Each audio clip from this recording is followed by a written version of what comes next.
Eats, after a loss like this, what comes to your mind first as you reflect on obviously the season, but especially the run that you guys had in this postseason?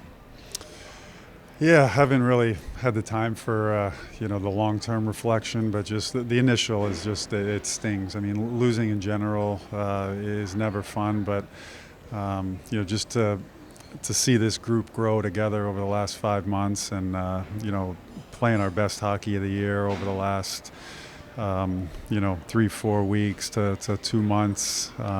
Really had the feeling in there that something special could have happened, and you get the unfortunate reminder that that it's a game of inches, and bounces here and there can determine series and seasons. So it's right now it's just a sting, for the guys in there.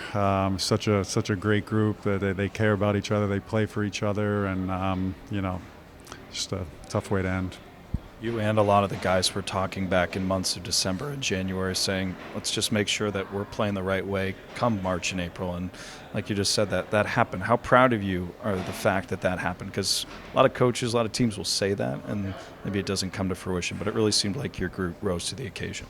Yeah, and that's what we told them afterwards. I just said I'm so proud of them. It's not easy to play through a coaching change, let alone somebody that's never coached before. So they, as a group, they faced a lot of adversity this year with the coaching change, with injuries, call-ups, depleted lineups for large spurts of the season, and it made us better. It helped us rise to the occasion. It made us more resilient, and that's what showed up over the last 7 playoff games, and dozen games or so to get into the playoffs. So just so proud. I told him it was an honor and a privilege to be in the trenches with them this season, to get a firsthand glimpse of their growth.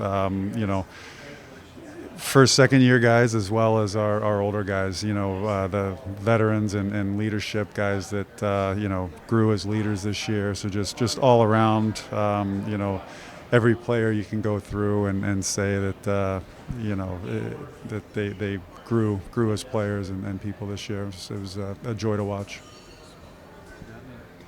Just obviously not the results you wanted, but a lot of positives can be taken out of a run like this, especially for some of the young players. What can be learned from the sting that's in the room right now? Yeah, I think obviously guys going forward are going to want to be in positions to make long runs in the future, and I think you look at last game where we carried the play for 40 plus minutes, but it's realizing that that short spurt that you kind of let off the gas, or you're not playing your A game, is that can be the difference in a game. So it's the little things like that hopefully guys can learn from, take with them going forward, and you got to work for your bounces. It's if you've won before and you've been through it, it takes some bounces here and there, and the margins are so thin. So I think those are some takeaways.